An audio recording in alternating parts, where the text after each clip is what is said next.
What's up guys, and welcome back to round number 6 of my 2019 F1 modded career mode. Here today for the British Grand Prix. Last time out we were in France, Paul Ricard for that Grand Prix. And I don't think it really got sent out to sub boxes. YouTube was a little bit broken, so if you haven't seen that video, then click on the annotation now and it will take you right there. But yeah, if you did check it out, you will know that it was another Mercedes victory. This is just literally like the real life season. We've had 5 wins for Mercedes so far, 3 for Bottas and 2 for Hamilton. Can they continue their form today? That is the question. We're at the halfway mark of the season. We've still got a few Grand Prix after this left before we come to the finale in Abu Dhabi, before the release of the proper F1 2019 game. So yeah, without further ado, let's get into the racing. So we start off with the qualifying session here at Silverstone, and of course it is McLaren's home race and Lando Norris's home race, who of course we are driving as in this series. And we're getting ready here to start a new lap, and this was in fact our best lap of the qualifying session. So we're finishing off a pretty terrible lap. I think we made a mistake on that one, but going through Abbey now at the first corner, going a little bit wide there and actually losing time compared to our previous best time. This McLaren car through the fast corners felt pretty terrible around the Silverstone circuit, I will warn you. But now we come through the loop and Aintree before coming on to the Wellington straight, and on the overtake ERS deployment down this straight before braking into Brooklands quite late, about 70 metres, and then we clip that curb just beautifully there before now going through Luffield, the most frustrating corner on this Silverstone circuit. You just want to get the throttle down, but you have to be patient and wait. And as we've gone through Woodcut and on our way past the old start-finish line and now through Copse, taking it in 8th gear and actually taking it pretty nicely, although a little bit of oversteer, understeer all at the same time in this McLaren car. Now through, of course, the famous Maggots and Beckett section before we come towards the end of the second sector, getting onto the DRS for the second time on this lap. I'm sorry, the third time on this lap as we go down the hanger straight now. And on our way to the final few corners, braking as late as we can, about 70 metres now in to Stowe, getting a lovely, lovely run through there, which is probably what made this the best lap of our qualifying session. And now we come into the final couple of corners, going a little bit deep there into the first part of Vale and Club. But coming through the final corner, it's a 1 minute 30. And unfortunately, we couldn't improve on that, because as we came to start our final qualifying lap, we binned it through Club, through the final corner, which was pretty embarrassing to say the least. So going through the full grid now for this British Grand Prix, it is once again another Mercedes front row lockout, with Bottas qualifying ahead of his teammate Lewis Hamilton, and Pierre Gasly putting in a good performance for Red Bull in P3 ahead of Sebastian Vettel. And then we've got Charles Leclerc and Max Verstappen, the two 21-year-olds, on at the third row, followed by Nico Hülkenberg and Romain Grosjean, with Kevin Magnussen and our teammate Carlos Sainz rounding out the top 10. We are starting directly behind our teammates in P12, just behind Sergio Perez, but ahead of the Renault of Daniel Ricciardo, who had a pretty poor qualifying, with Raikkonen, Stroll and Albon in 14th to 16th. Then we've got Daniel Kvyat and Antonio Giovinazzi on the penultimate row, and unsurprisingly, it is an all-Williams affair on the back row.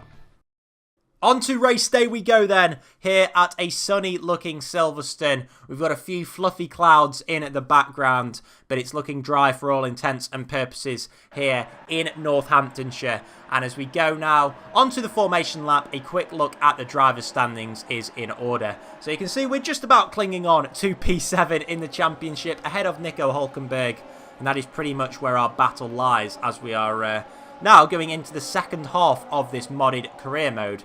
It's Valtteri Bottas and Lewis Hamilton, unsurprisingly, at the front, with the 10 points separating them, and it is the Finn on top at the moment. Who is going to come out on top today, though, as we go now to the 5 red lights here at Silverstone, and we're waiting a long time, but away we go here at our home Grand Prix. But we get bogged down off the start. Ricciardo already ahead of us before we get to Abbey, and Raikkonen and Albon also trying to get ahead of us, as does Lance Stroll. It's a terrible start from ourselves, already down into P15 as we go now into Village. and we're still in P15. Stroll cuts across the front of us, and it is a very, very poor start. We've got Antonio Giovinazzi and Kimi Raikkonen behind us, so it's a poor start for Raikkonen as well, but not as bad as ourselves. We're just going backwards at the moment, and trying to take a look at Lance Stroll. Daniel Ricciardo has gone to the inside, currently sitting in P12, but he's being challenged by Alexander Albon, and Giovinazzi has got ahead of his teammate Kimi Raikkonen and is challenging ourselves, trying to go around the outside here at Luffield, but as we go through Woodcut, he's almost going to be side by side with us. The straight line speed in this McLaren is looking terrible compared to that Alfa Romeo car. Giovinazzi is going to be around the outside of us, and what a move it is from him. We are absolutely helpless. We've got no speed to fight with him.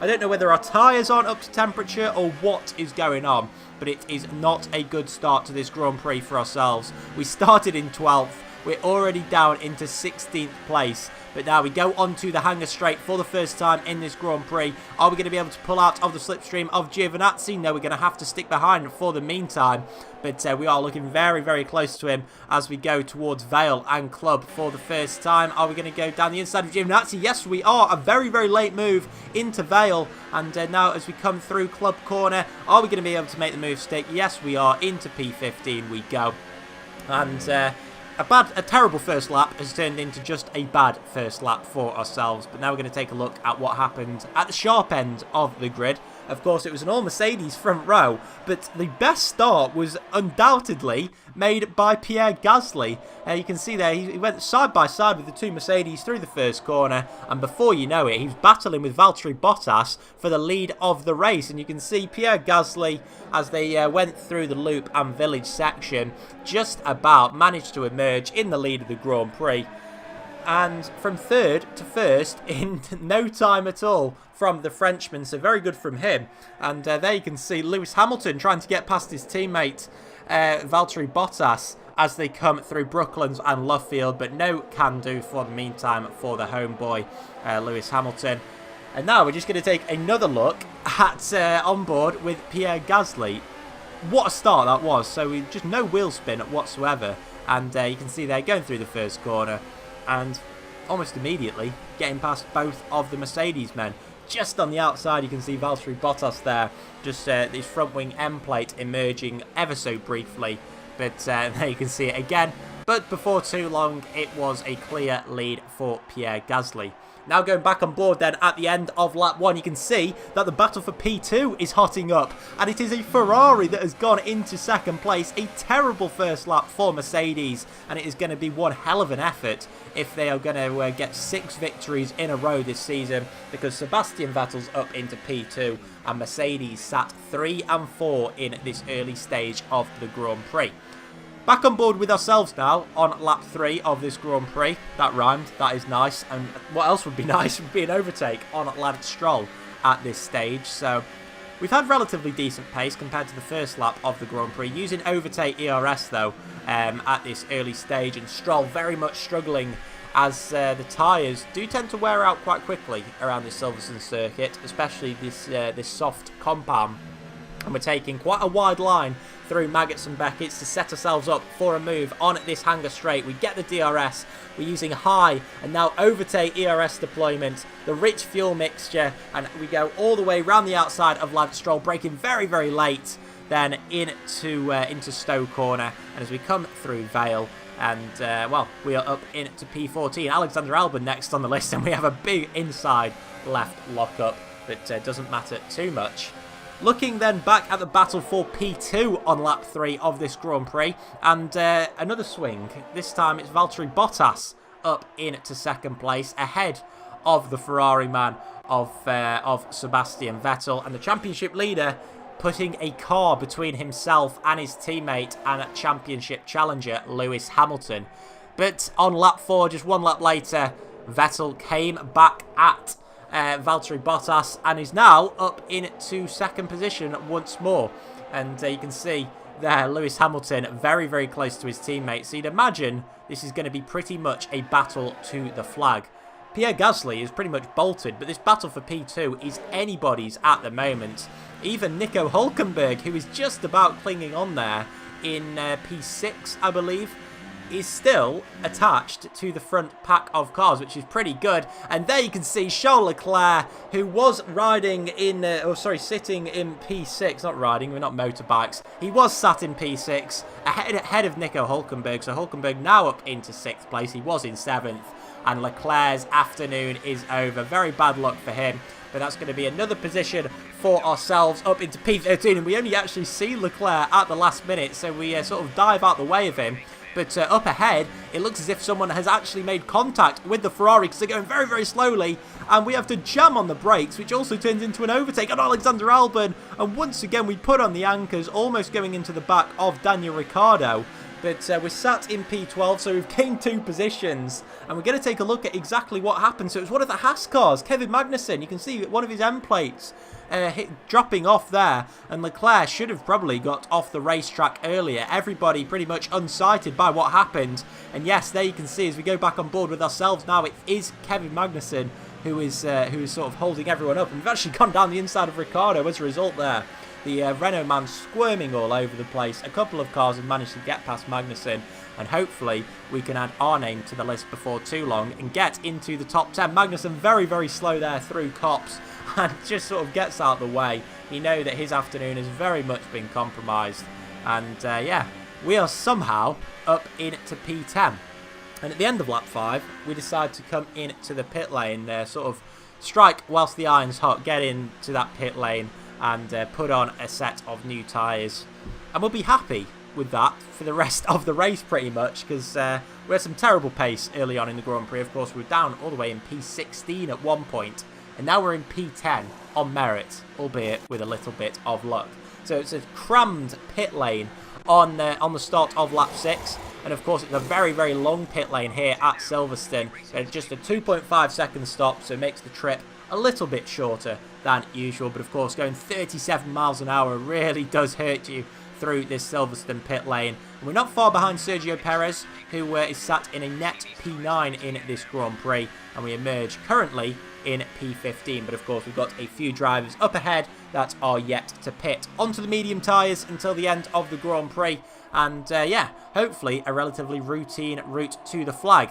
We go on board now at the start of lap 7 with the leaders, and Lewis Hamilton has emerged from the pit lane behind his teammate Valtteri Bottas. Oh, sorry, the other way around. Valtteri Bottas has emerged ahead of Lewis Hamilton. So Hamilton pitted first, but it hasn't worked out for him. The undercut not quite enough, but of course Hamilton's tyres will be up to temperature already. And can he make a move on his teammate for P3 in this Grand Prix? No, he's going to have to sit behind for the meantime.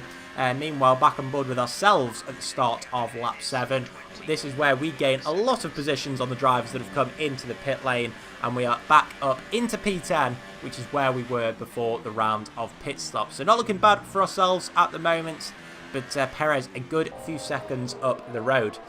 Now we go back to the battle for P3 in this Grand Prix between Hamilton and Bottas. This could be a championship-defining battle as Hamilton goes all the way around the outside of the Finnish driver, and it is P3 for Lewis Hamilton, and Max Verstappen gets ahead of Nico Hülkenberg, who had managed to get himself all the way up into P5 in this Grand Prix, but Hülkenberg back down into 6th position. And that was on lap 7. We are now fast forwarding all the way to the start of lap 13 because absolutely nothing happened in this last stint apart from us slowly eking away at that gap which Sergio Perez had managed to get. And finally, on lap 13, for the first time in this Grand Prix, we are within DRS range of that Racing Point car. We're going to try and set ourselves up for a nice overtake here on the final lap of the Grand Prix. I think we're a little bit too far behind as we go on to the Wellington Straight, although we're still using that overtake ERS deployment. We are looking very, very fast. It looks as if Perez has maybe run out of ERS because he was so slow on that straight there, but puts his car in the right position, you'd have to say, and just about fends us off for the meantime. We've also got Daniel Ricciardo sat behind us, probably not the man that we'd want sort of waiting to pounce behind us at this stage of the Grand Prix. But as we go through Copse for the final time, you can see Perez very, very slow through there. So, yeah, not looking good for him. But one man that it has been good for today is Pierre Gasly. He has led pretty much from the first corner all the way through to the checkered flag. He negotiates club corner now to take his first victory of the season, the first non-Mercedes victory in this career mode. It's a win for Pierre Gasly here at Silverstone, ahead of Sebastian Vettel, and it's only third place and fourth for Mercedes. Meanwhile, we now go back on board with our battle with Sergio Perez. Can we get P9 against the Mexican? It looks as if we've just about made the move on the run into the final couple of corners, and Daniel Ricciardo has snatched a point off Sergio Perez, so the man that looked as if he was getting P9 isn't going to score anything in this Grand Prix, and we come through club corner now to take 9th place along with P8 for our teammate Carlos Sainz. It's not been a bad British Grand Prix for ourselves, from 16th all the way up to 9th. I will take that. I will definitely take that. Pretty much all we had on the table this afternoon, and all that was on the table for that man was a victory from the first corner onwards. He never looked back, and he takes his first victory of this career mode. Of course, it looks quite a way off in the real life season, but we'll give you this one, Pierre. We will give you this one. 25 points to him, and in fact, a 26th point for taking the fastest lap of the Grand Prix. So a very good afternoon for Pierre Gasly. Not a bad one for ourselves, of course. P9 just behind our teammate, so that's 6 points for McLaren, but also 6 points for Grosjean and 8 for Nico Hülkenberg, which means that Hülkenberg has leapfrogged us in the driver's standings for the first time since the first round, or second round probably, that Hülkenberg has been ahead of us. But you can see it's still Valtteri Bottas on top, ahead of Hamilton, with Gasly moving ahead of his teammate Max Verstappen, and Vettel still ahead of Charles Leclerc. We're still in the battle for that P7 in the driver's standings. Unfortunately, we're still sat in P5 in the constructors, behind Renault by 10 points. And there's actually no movement at all in those constructors standings, looking ominous for a Mercedes Constructors Championship with just 4 rounds to go. Join me next time for the German Grand Prix in a few days' time. Hopefully you guys have enjoyed this one. If you have, do make sure to leave a like, and I'll catch you then. Take care. Bye bye.